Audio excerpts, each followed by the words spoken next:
falar aqui que eu pensei muito como fazer essa conversa com vocês. Eu cheguei à conclusão de que o melhor é eu falar um pouco da minha trajetória e contar as angústias pelas quais eu passei, o que eu aprendi dentro do jornalismo político. Eu sei também que tem muitos estudantes aqui e eu tenho 23 anos, então estou vivendo isso tudo ainda, vivendo essas angústias e aprendendo muito ainda. Eu sou do interior do Paraná, sou de Apucarana, interior norte ali, Pé Vermelho, perto de Londrina, mas fui estudar comunicação, fazer jornalismo na PUC do Rio. No primeiro ano de faculdade, eu entrei na rádio do Projeto Comunicar, que lá tinha um projeto onde você simulava uma redação, você fazia matérias e tudo mais. Fiquei o primeiro ano na rádio, o segundo ano fiz TV, a TV PUC. E quando eu entrei na faculdade, eu ainda não tinha ideia do que eu queria para a minha vida. Eu fiz comunicação por ser um curso mais amplo, né? Te dava a possibilidade de fazer publicidade, cinema e jornalismo. E aí, durante a faculdade, no comunicar, fazendo rádio, depois televisão, eu comecei a me apaixonar por política, muito por conta da leitura dos jornais. Eu não lia muito jornal, mas quando eu entrei na faculdade e tinha que fazer as matérias diariamente, passei a acompanhar a leitura dos jornais todos os dias. E é como se fosse uma novela, né? A política é uma novela. E até hoje a minha forma de tentar passar a política para as pessoas é como se fosse uma novela, com arco dramático, com tudo isso, porque é a nossa política, né? Daria uma série tanto. E então comecei a ler e me interessar sobre política e me apaixonei por política durante a faculdade. E descobri que eu queria fazer televisão quando eu fui para a TV PUC. Desde então, eu com um grupo de amigos, nós fizemos uma aula na PUC chamada Eleições desde a Redemocratização, com o professor César Romero Jacó, que mudou minha vida. Eu fiquei louco pela política, pela nossa história, e eu descobri que eu conhecia muito pouco dela, e comecei a correr atrás, comecei a ler vários livros sobre a área, e me inteirar sobre esse assunto. E eu abri um canal no Facebook com alguns amigos para falar sobre política. Imagina, adolescente cheio de certeza, né? Saber de tudo em política, lendo jornais lá do Rio de Janeiro. Mas a gente discutia política juntos ali pelo Facebook, no canal que a gente tinha. Acabei meu tempo de estagiário lá na TV PUC, fiz o estagiário, que é aquele processo seletivo da Globo, cheguei à fase final no Sport TV. Só que eu não passei, porque na fase final do Sport TV eu falei que o que eu amava era política, que meu sonho era cobrir política. Eu pensei que eu devia ser o mais sincero possível naquele momento que era definitivo para a minha vida. E foi. Não fui contratado, obviamente, pelo Sport TV, até porque não conseguiria controlar minhas emoções diante do sofredor palmeirense que eu sou. Nem tanto nos últimos anos, ganhamos alguma coisa finalmente. E aí não tinha para onde ir, consegui passar na edição de vídeo da Band. E graças a Deus, o meu entrevistador do Sport TV passou meu currículo para a Globo News. Me ligam da Globo News falando que, olha, abriu uma vaga aqui na Globo News, está interessado? Falei, nossa, meu sonho, né? Fui fazer entrevista lá na Globo News e passei estagiário, foi isso em agosto de 2015. Setembro, agosto de 2015. Entrei de estagiário na Globo News. E a Globo News, você roda por todas as áreas ali. E eu, apaixonado por política, comecei na produção e tal, até que cheguei em programas. E o ano era 2016. O Congresso estava voltando de recesso, um ano que todo mundo sabe o que aconteceu, foi determinante para a nossa política. E eu já sabia que aquele ano seria importante. E eu sugeri fazer uma pauta, e a pauta era fazer a retomada do Congresso, um programa sobre a retomada do recesso parlamentar, mas pelo olhar do bastidor. Contar política, por quem está vivendo ela muito proximamente, mas não tem voz. Que é o cara que arruma o carpete da Câmara, que troca o carpete da Câmara todo ano, é o cara que está ali na mesa diretora preparando todas as sessões, o cara que cuida da iluminação do plenário, ou do microfone de parte dos deputados. E a Mônica Valdivogo, que todo mundo conhece, ela sugeriu também de fazer um programa. Falaram, olha, tem um estagiário lá no Rio de Janeiro que sugeriu fazer um programa assim, falou, bora, vamos lá. E eu não conhecia Brasília, não tinha ideia do que era Brasília, mas era meu sonho conhecer. E chegaram a perguntar assim, olha, podemos mandar para o Brasil uma pessoa, só que ela tem que saber filmar, você sabe? Aí eu falei, sei, vou fazer a segunda câmera, vamos nessa. E eu não sabia, mas eu sabia também que eu seria capaz de aprender naquele tempo, não ia comprometer o trabalho. Eu corri de volta para a TV PUC e falei, JP, me ensina, me lembra como que filma, a câmera é a mesma, me mostra como que é isso. E aí fiquei lá fazendo intensivão de uma semana antes de ir para Brasília. Fui para Brasília com a Mônica a primeira vez e foi incrível, assim, ela fala até hoje, né, pinto no lixo, porque eu estava vivendo meu sonho ali, né, o salão verde, o salão azul, o plenário, a primeira vez de tudo. E para mim tudo aquilo era muito novo, assim, muito distante. Porque a gente que acompanha a política de longe tem uma visão da política. E quando você se aproxima, você vê que ela é muito mais complexa do que uma eleição, do que uma divisão, ou é de um lado ou é de outro, ou apoia um candidato ou apoia outro. As coisas são complexas, as coisas não são preto no branco, são uma escala de cinzas assim dentro do Congresso.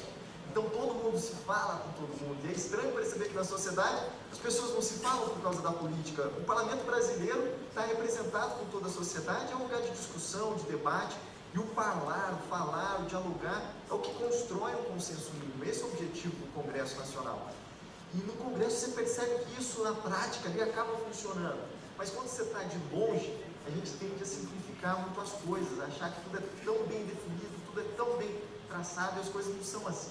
E aquilo me encantou, perceber que era muito mais complexo, perceber que no Congresso tinha essa discussão, e que estava representada a sociedade brasileira. Esse Congresso que a gente tanto critica, de 513 parlamentares e 81 senadores, ele é resultado do nosso voto, um voto que é super desvalorizado, um voto no legislativo. Se eu perguntar qual foi o último deputado federal que votou, qual foi o último senador, poucas pessoas vão se lembrar.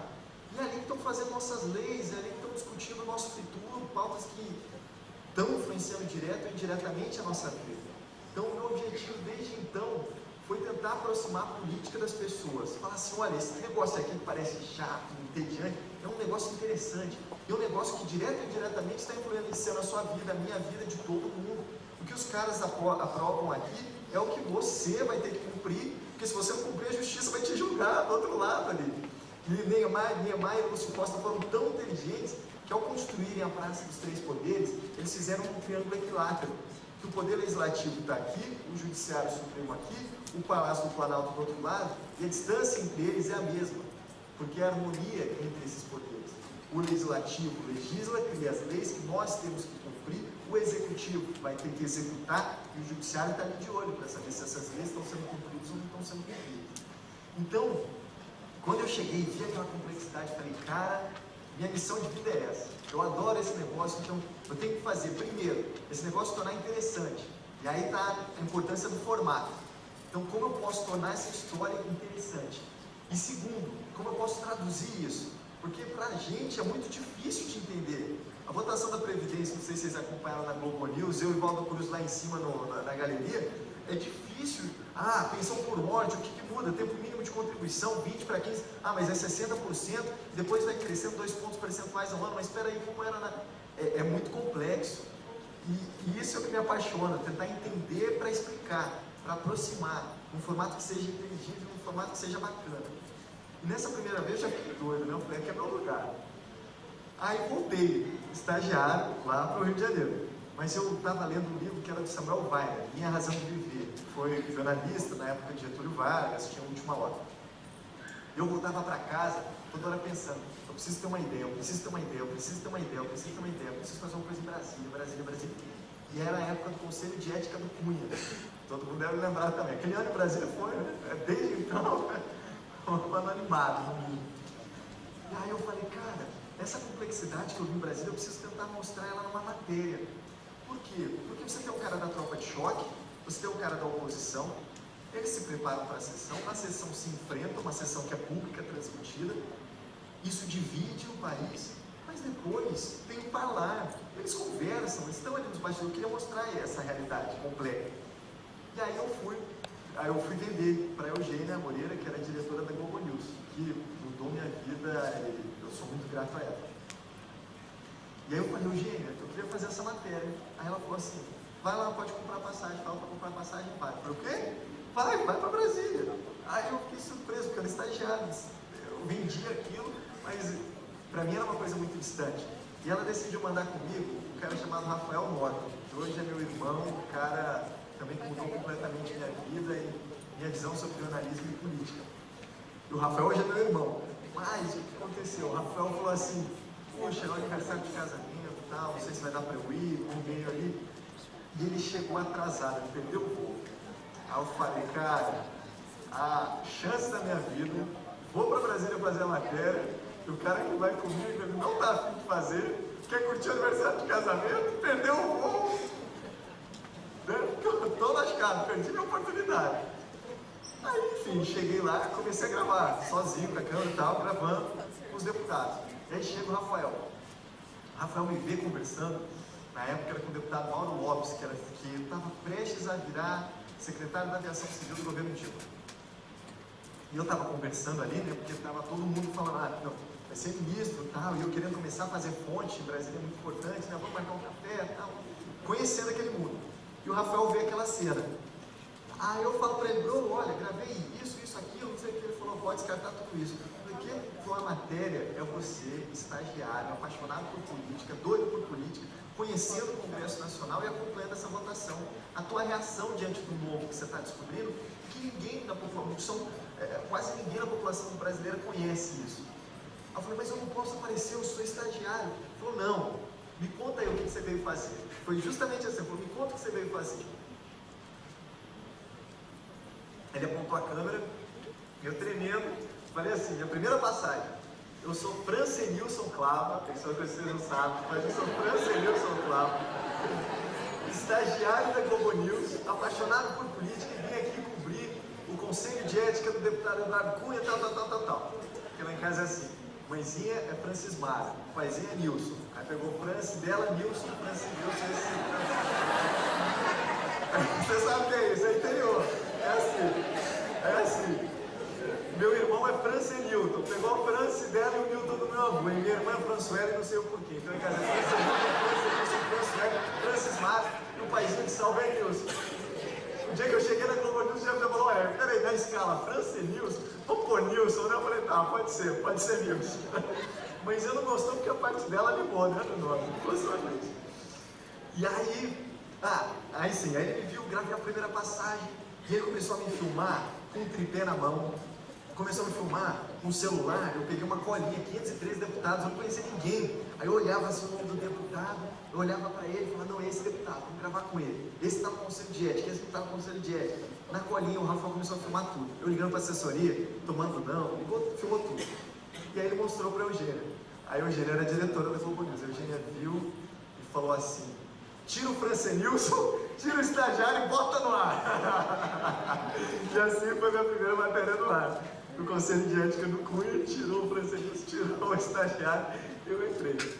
E foi um sonho, né? Eu tenho a foto, eu olhando a matéria assim, eu não acreditava que eu estava vivendo tudo aquilo. Eu era muito jovem, eu estava no 7º período, eu falo velho, mas eu estava no 7º período da minha faculdade.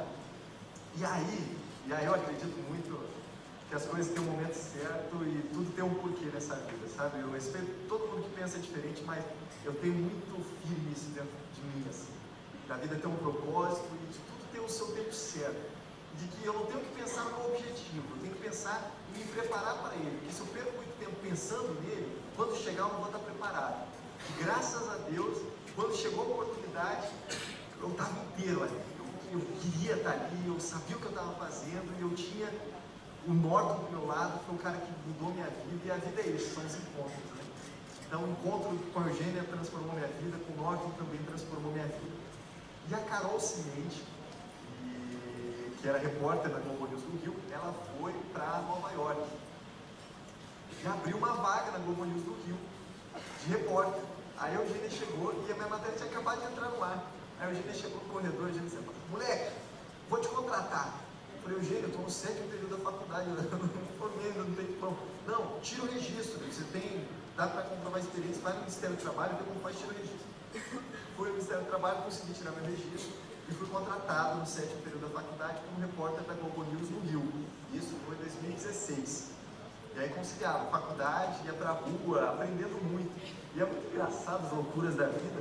A Carol era a pessoa com quem eu saía na Globo News quando estagiário para aprender. Eu peguei na linha vermelha um tiroteio com ela, eu estagiário, falava, Carol, como faz matéria? E ela foi para Nova York, a gente fica até hoje, e aí eu entrei no lugar dela ali. E fiquei no Rio 1 ano e fui cobrir as eleições municipais de 2016. E para mim aquilo é um prato cheio, eu era política, né? Era minha chance de fazer política ali. e nos vivos e tudo mais. E as pessoas veem o resultado ali na televisão, mas elas imaginam assim, como você tem que se preparar antes. Então no Rio, o que eu fiz? Eu tinha eleição municipal, e política é fonte. Política, se você depender muito, a gente fala muito aqui de comunicação institucional, de assessoria, mas na política você não pode depender do oficial. O que realmente importa, o que vocês querem saber, é importante vocês saberem, é do jogo político. É o que realmente está acontecendo de negociação. E isso precisa ser mostrado. E para isso você precisa falar com todo mundo. E eu comecei na eleição municipal, sabia disso já, falei com todos os deputados estaduais, com todos os candidatos, que no dia seguinte eu sabia, pô, no dia da eleição, quem vai atender meu telefone? É muito difícil, o cara está lá acompanhando a votação, é difícil, então preciso preparar no dia anterior. Então liguei para todos os candidatos à Prefeitura do Rio, falei com todos eles, sabia da expectativa deles no primeiro turno, para o segundo turno e do discurso que eles fariam no segundo turno.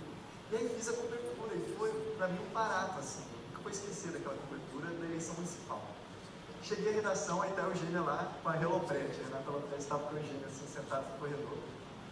E aí a Eugênia fala, moleque, abriu uma vaga lá em Brasília, licença maternidade da Marina Francisquinho. Vou te mandar para lá, você topa ficar 7 meses? Eu falei, o quê? Meu sonho, vamos? E fui. Mas eu falei, mas eu só tenho a faculdade. Aí ela falou, não, mas é janeiro do ano que vem. Eu falei, não, vou estar formado, então bora. E aí fiquei, então, 7º e 8º período da Globo News, no Rio, colei grau em janeiro de 2017 e fui para Brasília, cobri licença maternidade. E engraçado que são 2 momentos, assim.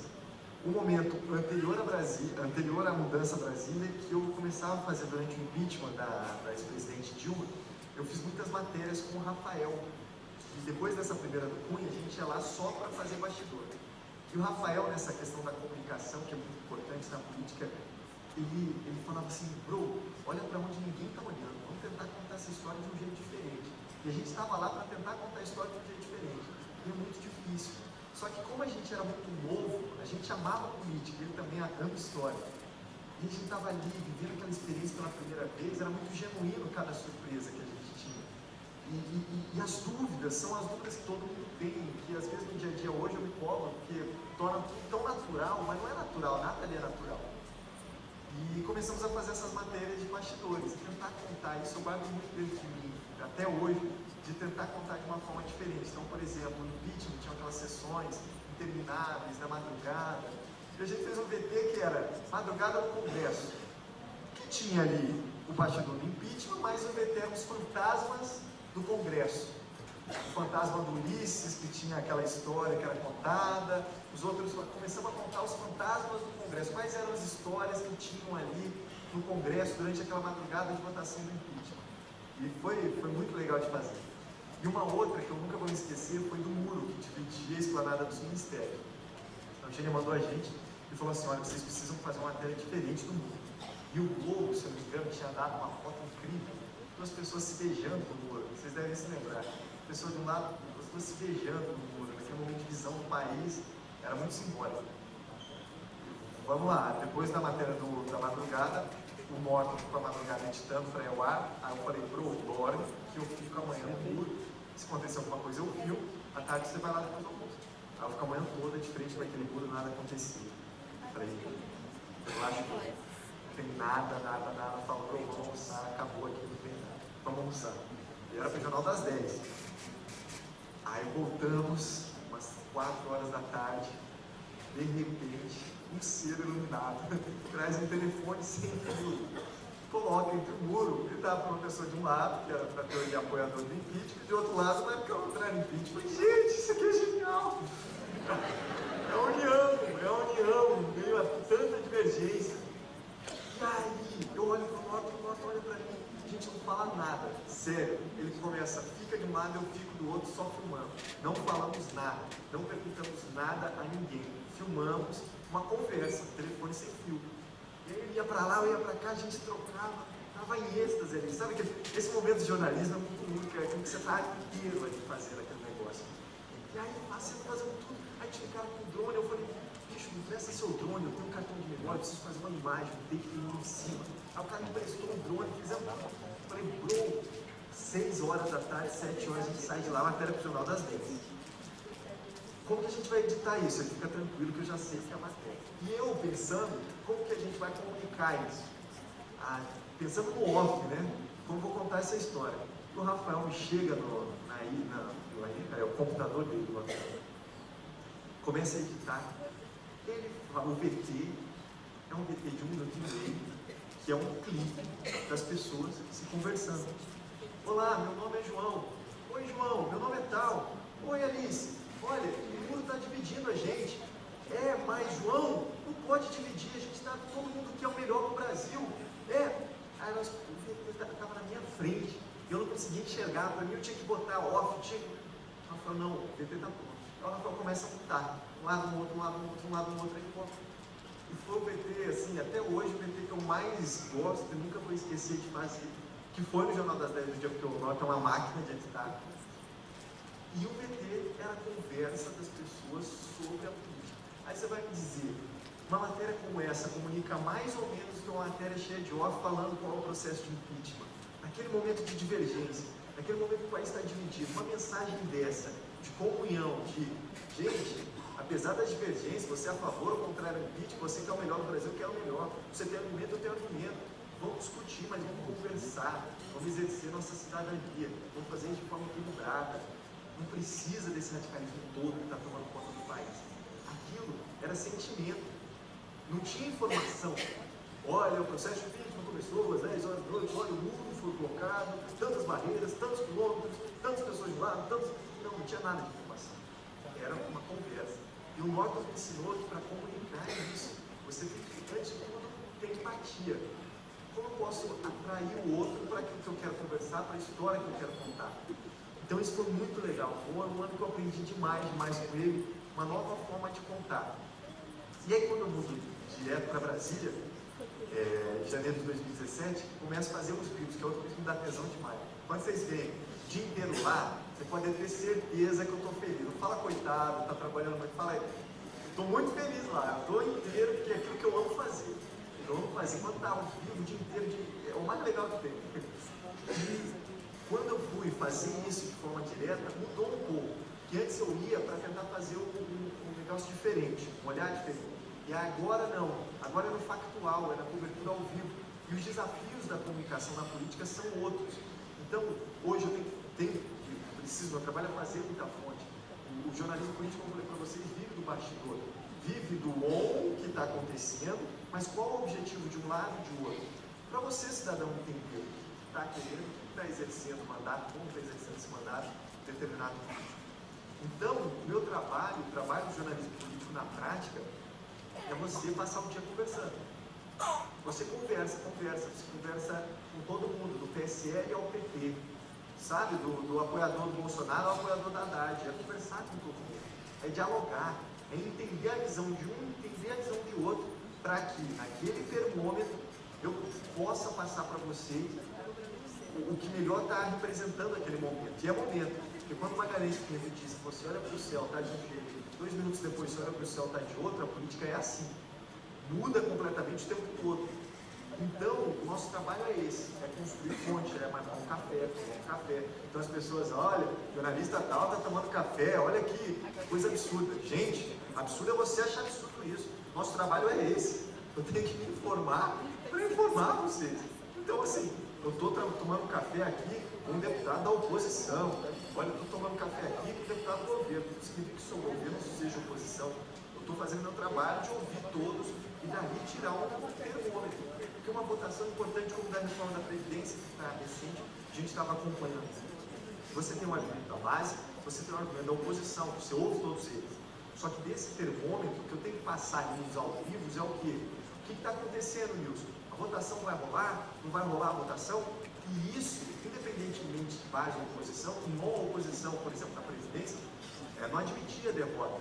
Mas em off, sabia que não ia ganhar e conversa com a gente falando isso. Então, qual o termômetro que eu vou passar para vocês?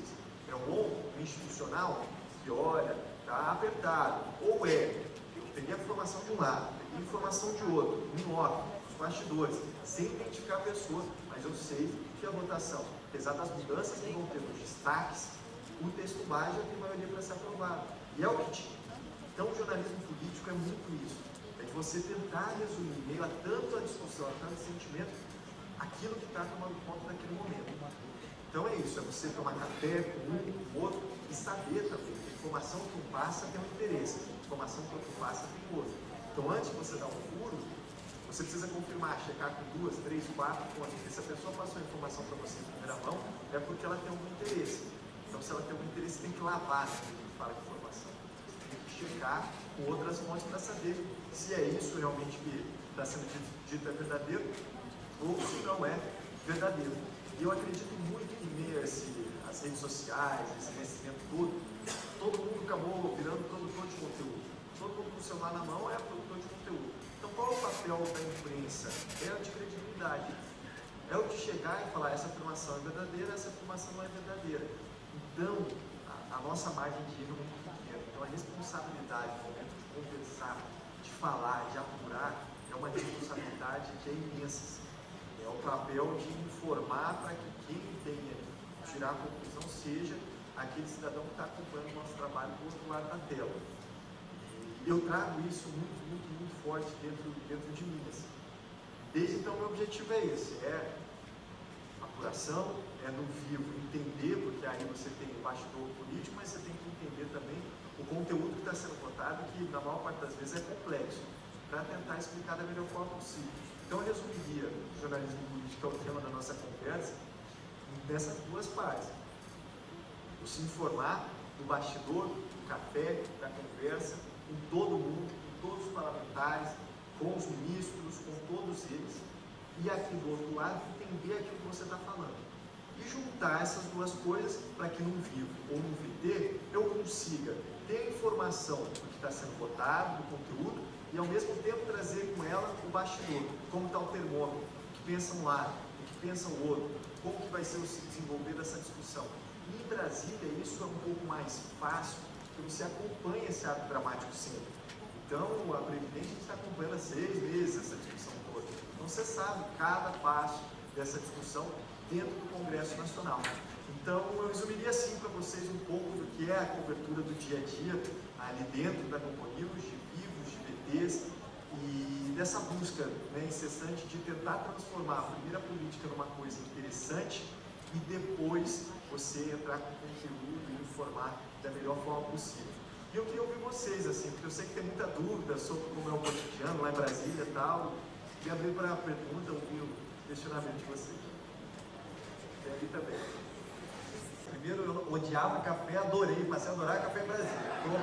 E agora tomo puro, inclusive. Agora não preciso de açúcar, não, estou com puro. Com relação a isso, cara, assim, o que me dá. O que eu te falei para você é sincero, assim, o que me dá maior prazer é o vivo. Só que ao mesmo tempo o vivo te deixa muito vulnerável. Você está vulnerável. Porque, gente, você gravar é uma coisa, você está ao vivo falando 3, 4 minutos é outra completamente diferente. E falem vocês, 3 minutos, você vai gaguejar, você vai hesitar, um acúmulo de informação muito grande. E aí eu cobrava muito. No início, eu olhava o vivo de novo e falava, bicho, eu gaguejei aqui. Puxa, eu esqueci aquele outro nome. E a gente na Globo News, por exemplo, eu entro agora eu estou no horário de entro 4 da tarde, fico até o fim da votação ou até o fim do Jornal das 10. Então assim, eu faço vivo pelo menos das 16, às vezes para discutir, 18 em pauta e Jornal das 10. Eu vou gaguejar, eu vou hesitar. Ah, no vivo eu vou. Ah, rapaz, me esqueci o nome daquele deputado. O líder qual mesmo? Normal, eu sou humano como qualquer outra pessoa, não sou uma máquina. E eu acho que a hesitação do vivo é boa, é importante, é natural, para saber que é humano, que eu estou aqui do outro lado, eu sou humano também, eu estou apurando junto com vocês. Gente. Olha, a votação aqui, e eu não estou enxergando, peraí, o painel está ali, 38. É isso, eu estou vivendo a situação com vocês. Eu acho que o barato do vivo, eu acho que a televisão, não só do presente, mas como do futuro, vai ser o vivo. Porque as pessoas querem estar acompanhando aquela história junto com você. O vivo é vivo, tem que ser vivo. E para mim, para ser vivo, cada um tem uma forma. Tem gente que tem texto, tem gente que não tem. Eu não tenho, porque assim, para mim o vivo é eu estar ao vivo mesmo inteiro, falando daquela informação, falando do que está acontecendo ali, só que eu sou muito esquecido, sou péssimo para no mundo. Então, às vezes, me vem com o celular assim, eu estou no bloco de notas, com certeza, o nome de quem eu vou citar e número. Eu não consigo decorar, eu sou péssimo. E é isso, eu acho que a nossa programação da Globo News, o canal 24 horas, é cheio de vídeos. A gente é humano, tem que hesitar, e para mim, você gaguejar ou qualquer coisa do tipo, se mostrar vulnerável é super positivo. E tem que tomar muito cuidado, realmente, nas palavras que você usa, no tom que você usa. E o monitoramento, o café que a gente brinca, tem que ser constante, porque, poxa, Previdência, mais uma vez, a gente apurou durante a manhã que tinha acordo para votar. Chegou no meio da tarde, o plenário estava completamente diferente, não tinha clima nenhum para votar. O que aconteceu? Então, assim, como a gente está o dia todo, é o dia todo ligando, é o dia todo apurando, ou se eu estou no alto da galeria presa ligando para o deputado, porque as informações estão mudando o tempo todo. E realmente, tem que ter muito cuidado, porque você se torna muito vulnerável. Você chega assim, pô, o cara acabou de passar um furo, vamos entrar ao vivo com isso. Não, segura. Confirma com mais um, você dá 5 minutos antes ou 5 minutos depois, não vai fazer tanta diferença assim para quem está te acompanhando. Mas dá de forma segura, sabe? Realmente é uma preocupação, mas que hoje eu estou mais low profile, valeu. Tudo bem? Juliana, jornalista do Belém do Pará. Ah, é. A gente começou Sim. Está sendo anunciado, né, que as redes sociais vão ser consideradas meios de comunicação. E você falava ainda há pouco que agora todo mundo com celular é produtor de conteúdo. Nós, jornalistas, já temos essa preocupação com a checagem dos fatos e sabemos que a informação que a gente passa é protegida por lei, se a gente causar algum impacto para alguma pessoa ou para a gente mesmo. Né? E como é que você vê essa questão das redes sociais se transformarem em meio de comunicação e, como você me falou, qualquer pessoa ser considerada produtor de conteúdo e, em última análise, já jornalista, né? Como é que você vê isso? Qual é o impacto disso? E na política, então, a gente já tem visto resultados ruins nas eleições, né? Com votos contra, fake news contra, fake news a favor, decidindo coisas, inclusive. Qual é a sua opinião sobre isso? Eu acho que a rede social é uma ferramenta ótima, só que manipulada do jeito errado pode ser perigosa. É um grande instrumento para nós jornalistas da rede social, que te aproxima muito. Quer dizer, antes você, para ter um retorno, era muito pessoalmente, né, do telespectador. A rede social hoje te tira desse monólogo, né? A rede social hoje, você acabou o vivo, tem gente comentando o que você está falando. E tem gente interagindo e falando, gostei disso, não gostei daquilo. Então é muito legal para ter essa troca. E é legal também para o nosso trabalho, para alcançar públicos diferentes. Então, como instrumento, ela pode ser muito bem utilizada. A gente chama no jornalismo de cauda longa, né? Hoje você não pensa mais um conteúdo que seja exclusivamente televisão, ou que seja exclusivamente rádio, ou que seja exclusivamente impresso. Você pensa num conteúdo que seja essa cauda longa, que ele sobreviva pelo tempo. Então, é uma matéria que entrou no ar no Jornal das 10, que pode virar, não sei, uma chamada na rede social, e que pode ter um infográfico feito pelo G1. Você pode pegar essa informação e tratá-la de diversas formas que são muito legais. Porque na TV, por exemplo, para você explicar alguma coisa, vamos supor, ponto da reforma, já passou, mas o G1 tem um espaço enorme. Você pode colocar lá, faça a sua calculadora, veja como você vai se aposentar. Então é uma ferramenta super útil. E para o jornalismo é ótimo, você pode comunicar também públicos completamente distintos. Agora, todo mundo virou produtor de mídia, claro. Tem muita coisa boa que a gente estimula, por exemplo, a gente tem um aplicativo na rua, Globo News, que as pessoas mandem, porque o cidadão está vivendo ali a dificuldade do dia a dia e ele pode filmar de uma forma muito genuína aquilo que ele está vivenciando, muito mais genuína do que a gente, como repórter, uma terceira pessoa, vivenciando e testemunhando aquela realidade. Então é super bacana isso também, essa interação, essa produção de mídia. Mas o papel do jornalismo está na responsabilidade com a informação, porque a gente tem muita responsabilidade. O erro nosso, uma informação errada minha, é diferente de uma informação errada de qualquer outra pessoa. Que eu represento não só eu e sou Flávio Cidadão, eu sou um jornalista, eu tenho vários companheiros que estão lutando todo dia para fazer um jornalismo, então o jornalista tem a responsabilidade e essa credibilidade que tem que ser mantida. Então, essa palavra do jornalista valendo com a credibilidade, isso é cada vez mais essencial para mim. Assim. Então, desse ponto de vista, da rede social, para mim é isso. Assim. É um grande instrumento, como cauda longa, como forma de atingir outros públicos, de desenvolver diferentes tipos de conteúdo, mas tem que ser manejado da forma certa, né? Não para despejar ódio, como para informar. Você pode informar e utilizar como instrumento anexo àquele nosso principal, no nosso dia a dia do trabalho, que é, no meu caso, o meio de televisão, que é a Globo News. Então, é um ótimo instrumento, só tem que se preocupar com essa forma de manejar. Boa tarde. Tudo bem? Sou Michel, diocese de Joinville, Santa Catarina. Vou fazer uma pergunta não dentro dessa questão, vi que os dois outras pessoas que perguntaram, muito dentro de uma questão mais profissional do jornalismo. E eu quero fazer uma pergunta quanto cidadão, né, posicionado nessa questão política, como você mesmo afirmou, importantíssima para todos nós. Nós temos uma situação que vai além dessa questão ideológica que nós vivemos hoje, de PSL, de PT, que se polarizou. Né?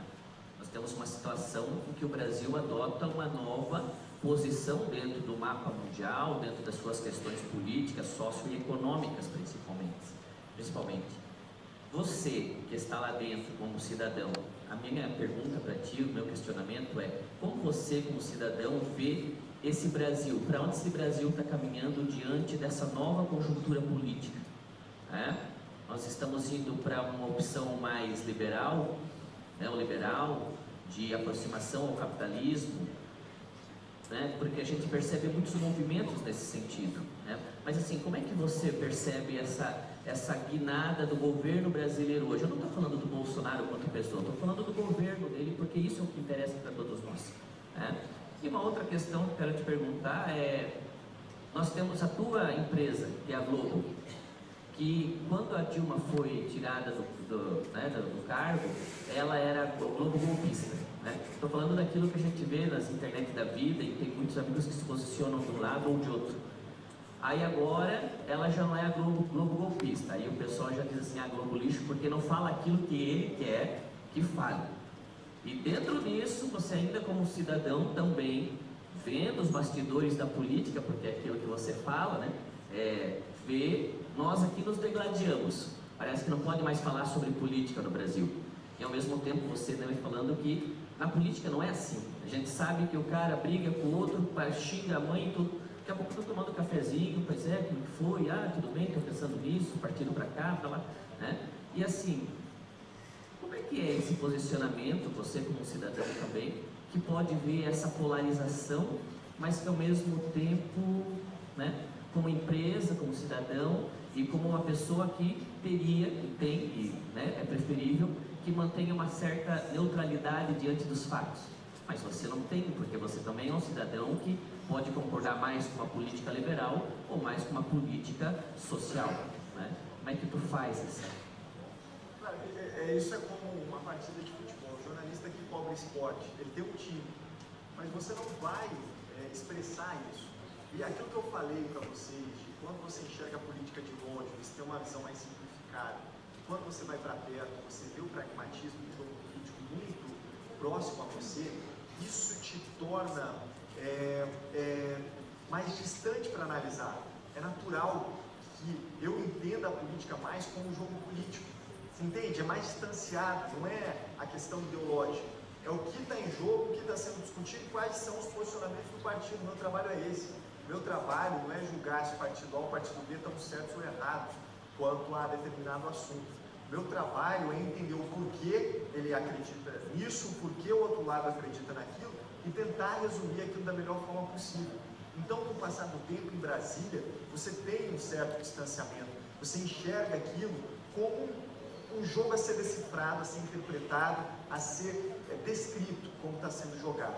Então, eu acho que tem essa questão do distanciamento e da máxima neutralidade possível. Quanto ao nosso trabalho, cara, vou te falar, a gente rala muito, eu trabalho com vários companheiros dos quais eu tenho muito orgulho. A gente faz o trabalho da melhor forma possível, tenta entender esse jogo da melhor forma possível. Eu entendo que as pessoas interpretem de uma forma ou de outra forma, mas eu entendo também que as pessoas têm que ver e enxergar isso como uma questão mais complexa, que não é questão de lado. A gente está tentando explicar o jogo que está sendo jogado. E assim, eu faço isso com o maior amor e carinho todos os dias, assim como todos os meus companheiros jornalistas. O camarote que estava aqui, eu passo o dia inteiro no Congresso, ouvindo gente de todos os lados. Se você perguntar para os deputados, eles vão te falar de A a Z, que eles respeitam o trabalho que está sendo feito ali. Porque a gente está ali o dia inteiro ouvindo e tentando tirar a coisa mais plural possível do Congresso Nacional.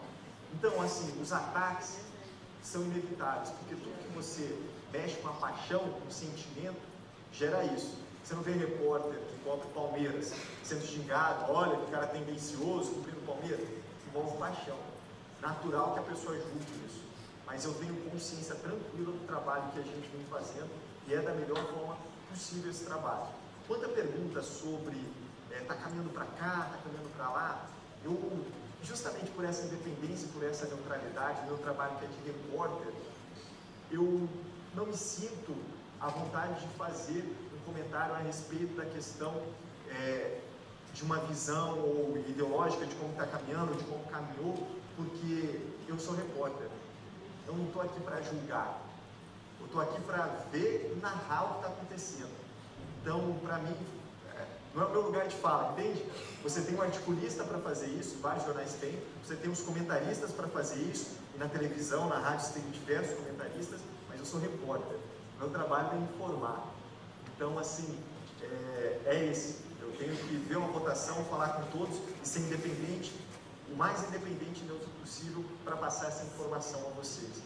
Então, é isso, assim. Esse é o meu trabalho.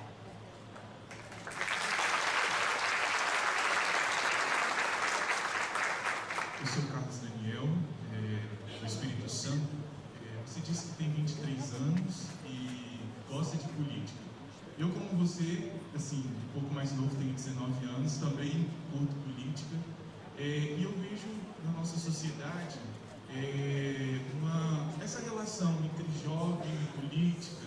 Como que você pensa isso? Porque você começou a se interessar por política bem cedo, quando estava fazendo faculdade, ficou muito apaixonado, dá para ver o seu entusiasmo. Né? E as redes sociais estão aí, todo mundo conectado, e às vezes os jovens, nós jovens não se interessamos tanto como poderíamos nos interessar, não analisamos tanto como poderíamos analisar, e talvez não formamos opiniões, não trazemos para nós conteúdos que pudessem nos ajudar nas escolhas, até por iniciativa própria, por não se interessar, por preferir fazer outras coisas. Né? Como que você enxerga isso? Obrigado. Cara, esse é o meu objetivo máximo, assim, entusiasmar os jovens como a gente a discutir política. E não é uma coisa fácil, e a responsabilidade não é dos jovens só não, a responsabilidade está no Congresso. Quando eu converso com os deputados, eu falo isso também, porque eu falo, estão jogando contra o Congresso? Então, mas a responsabilidade também é ali dentro. Claro que muita coisa errada foi feita ali, mas também tem muita gente boa ali dentro. E é a parte da complexidade que eu falei, a gente tem que entender que aquilo é resultado dos nossos atos. Então, como a gente julga aquilo que é resultado dos nossos atos como uma coisa ruim? Então, por que você não vai na próxima eleição e muda? E vota no outro cara, vota num cara melhor, pesquisa, se informa. Mas na outra eleição você vai acabar esquecendo o deputado que você votou antes de novo. Você vai estar pensando só no presidente. Gente, o presidente não faz nada sozinho. A gente vive um presidencialismo de coalizão, no qual o presidente da República depende de uma maioria formada pelo Congresso. Assim é no parlamentarismo, assim é em qualquer lugar do mundo. Então, a importância do voto no Executivo, e a gente fez um projeto na Globo News chamado Voto Eleitoral no ano passado, que foi viajar pelo país para falar sobre o voto no Legislativo em deputado e senador. Porque para mim esse voto é tão importante quanto, ou até mais importante que um presidente, e é super subvalorizado, desvalorizado. Então, eu acho que tem que partir. Olha, tem muitos erros lá, mas o seu papel não é se distanciar. O seu papel é, diante da divergência, diante da crise, ver uma oportunidade para mudar. O seu papel é se aproximar. Rapaz, se o negócio está ruim, a tua vida vai ficar ruim, a economia vai mal, sabe? O serviço público não vai ser de qualidade, você vai viver numa cidade com esgoto a céu aberto. Isso é política.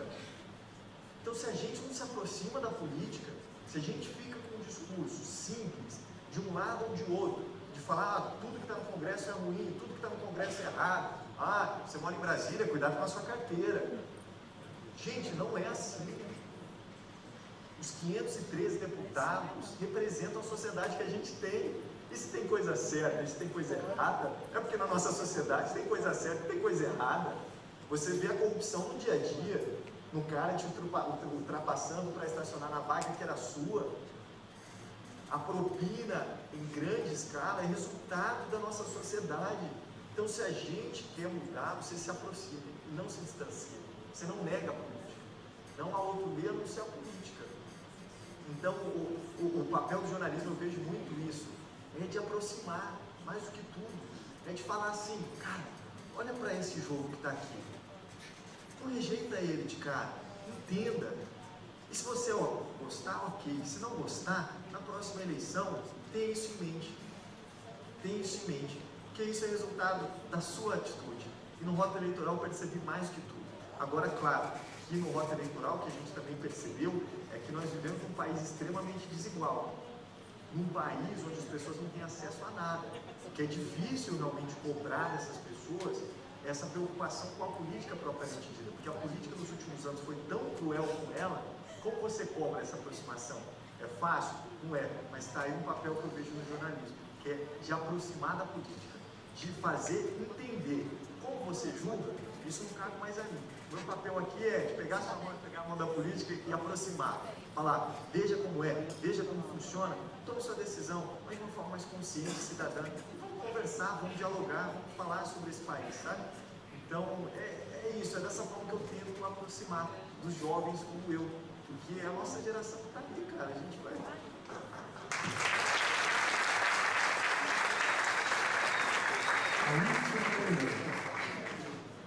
Boa noite. Eu sou Leonardo aqui, ó. Eu sou Leonardo aqui de Goiânia mesmo. É uma pergunta muito mais curiosidade, porque o atual presidente, desde quando ele era candidato, ele tomou uma posição de negar a Globo. Né? Ok. Agora ele se torna presidente. Mais do que nunca ele está negando a emissora. Você como repórter, jornalista, é uma empresa que tem seus concorrentes. E o presidente dá a oportunidade, vamos dizer, para outras emissoras. Ele vai para você lá, como jornalista, você consegue ter uma relação com o seu colega de outra emissora, mais ou menos camarada, ou esse desprezo que o presidente tem pela emissora que você trabalha, acirra essa disputa entre profissionais? Não tem acirramento algum, são todos colegas. Você imagina a quantidade de jornalistas. Quando você cobre cidade, você cobre Rio de Janeiro, ou cobrir cidades no Rio, ou São Paulo, uma cidade grande, você encontra até menos os seus colegas de imprensa. Em Brasília, você está todo dia no Congresso Nacional, é um microcosmo, é uma bolha na qual a gente vive. E todo mundo ali desenvolve o que é essencial, que é empatia. Todo mundo passa pelas mesmas dificuldades, pelos mesmos obstáculos, por tudo. A gente convive e testemunha as dificuldades que cada um passa. Então a gente tem que se ajudar. Na hora de um quebra-queixo, que é quando alguém dá uma coletiva ali parada, quebra-queixo, porque todos os microfones ficam aqui embaixo. Então a gente chama de quebra-queixo. Na hora do quebra-queixo, vamos se ajudando, vamos ter que posicionar aqui sim, assim, assado. O furo, é claro, alguém deu primeiro, isso faz parte do trabalho de apuração, mas o seu dia a dia é de companheirismo, de ajudar um ou outro. Agora, com relação a como julga um, como julga outro, cara, independentemente do governo, todo governo tem um posicionamento, a gente tem que fazer nosso trabalho da forma mais independente possível. Foi como eu aprendi na faculdade, como eu aprendi na Globo News. Eu vou te falar, a Globo News é minha casa, cara, eu tenho um orgulho danado de trabalhar lá. Eu tenho orgulho de falar que eu trabalho na Globo News, porque foi ali onde eu tive todas as minhas oportunidades, foi ali onde eu cresci de estagiário, foi ali onde eu encontrei pessoas incríveis que me deram a mão, foi ali que eu aprendi a ser uma pessoa melhor, a ser um jornalista melhor. Então, eu tenho consciência de que o trabalho que a gente faz é um trabalho melhor possível, da forma mais independente possível. O que vocês veem ali é fruto de muito trabalho. Assim. Então, independentemente do julgamento, e o julgamento é natural que tenha de um lado e tenha de outro, a gente vai continuar fazendo isso, que é o jornalismo, é esse jornalismo político que eu tentei trazer um pouquinho para vocês aqui. Obrigado.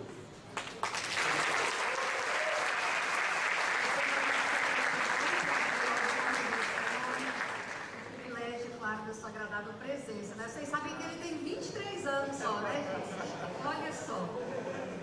A gente quer oferecer aqui uma lembrança para você.